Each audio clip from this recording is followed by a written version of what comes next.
guud ahaan madaxda dhaqanka duqeyda aqoon-yahanka haweenka iyo dhalinyarada gobolka Togdheer ayaa taageero midaysan u muujiyay oo la barbar istaagay garabka isbahaysiga dimuqraadiyadoonka ee xisbiga talada haya ee kulmiye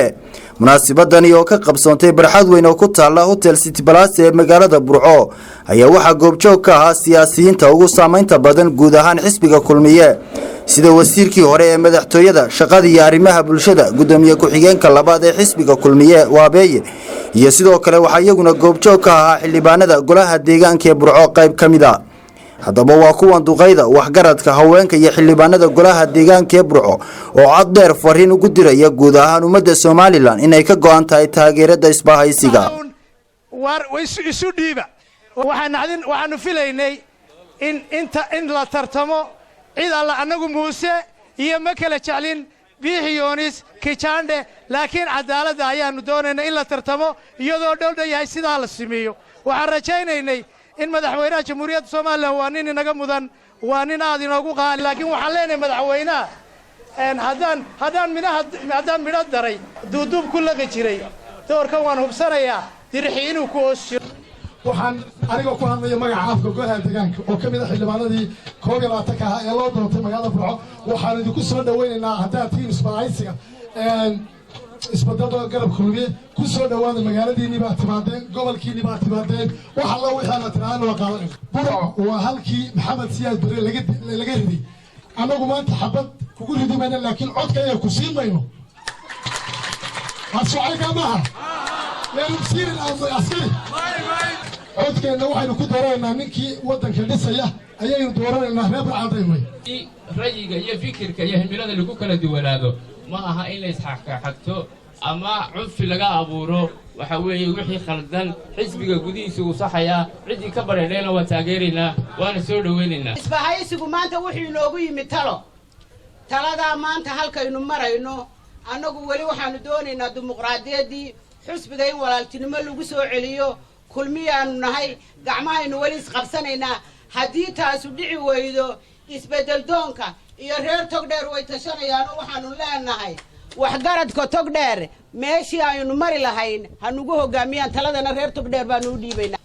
waxaad tihiin haddii alla ka dhigaan idinku soo dhaweynay waxaad tihiin xeru dhalankii Togdheer baa tihiin marka aan halkaa ka gudbo ninka xirsi la yiraahdo in badan baa kelmad baan xasuusinaya maalintaad iscasili waayaan raggii kale garabkaaga ahaa xabad baan la dhici lahayn laakiin si wanaagsan bay yeelanayeen oo iscasileen markay hawshu nagu hortay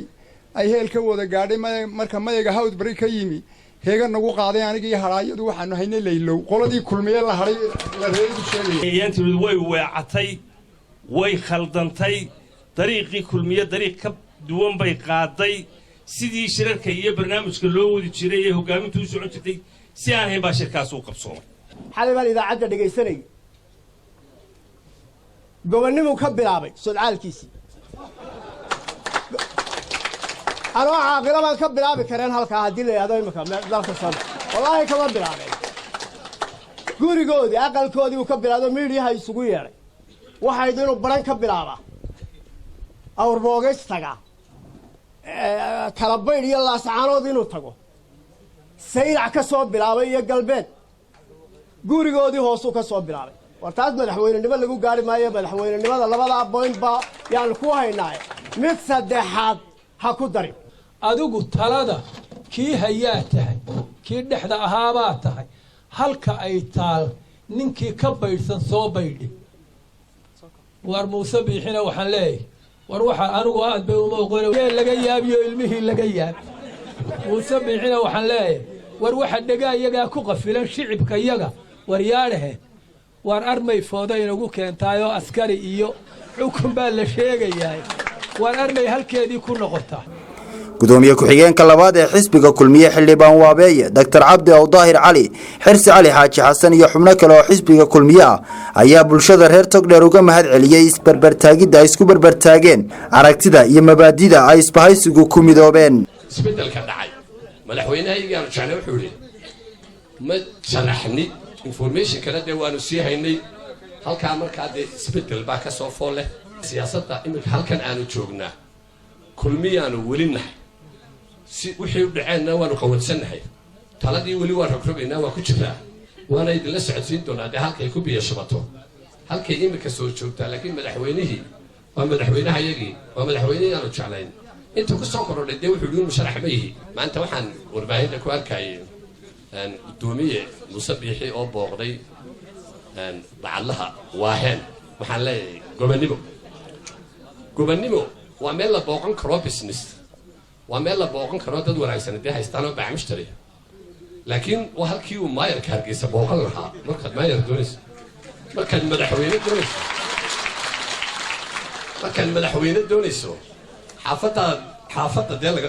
lagama eryadaa dee maa meelaha kale Hargeysa kale maayar aad ka noqoto qofkaasi uu fiicay ama xildhibaan golaha deegaanka uu fiicay inaad meelaha ka walaalayaal tadhaahdo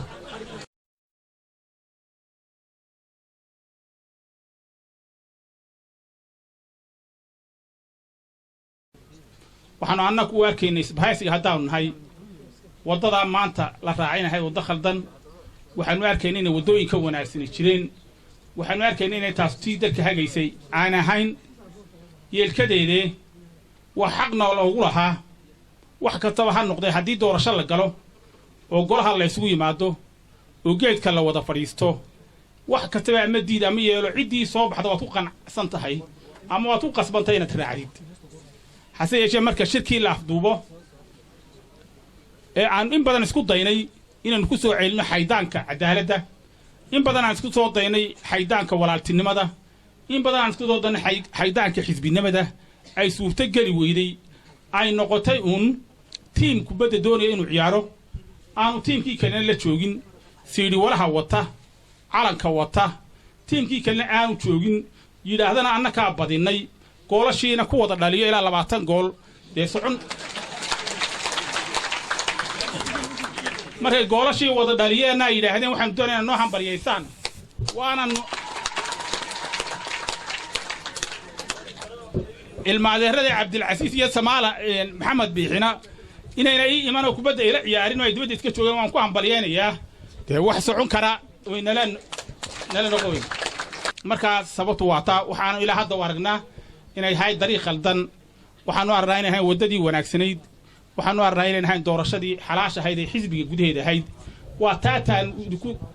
aan ku kala duwanayn fariinta aan dadka u sheegaynaana waa taa inaanu ahayn madaxweynaha iyaga waxaanu iska casilahayd inay tahay siyaasadda mustaqbalka si loo hagaayo inay tahay khalad ay ahayd baanu arkay ujeedadii halkaanu nimi waynaanu u soo gudbinno gobolkii Burco iyo taageerayaashayadii inaanu u soo gudbinno nimaadno waxaanu ugu talagalay inaanu dadkayaga gaadhsiino aragtidayada kana warranno duruuftii siyaasadeed aanu kala kulannay maadaamaanu ceelalyo ahayn dadkan matalayno ay yihiin taageerayaashayadii dawladdii aanu ka shaqaynayna ka midka ahayn horena ugumaanaan sheegin iminkana ku sheegi mayno wax dhiba idinkana dhib idiin sheegi mayno waxaanu leenahay dawladda barbarkiina ka galao haddii wixii horumarana la kaalmaysto hareerta la qabta wixii wanaagana ku taageera wixii nasaaixee ah u aragtaan nasteexana u sheega dhibaatana kuma ogin balse siyaasaddii mustaqbalka iyo hoggaankii mustaqbalka oo mudan in la isweydiiyo oo mudan in la niqaasho oo laga doodo oo mudan in la isla eego oo mudan in la isu dooro hadba cidda u qaban karta ee loo arko inuu yahay hoggaankii ayaanu ka biyadiidnay oo arki weynay in si sax ah loo soo xulayo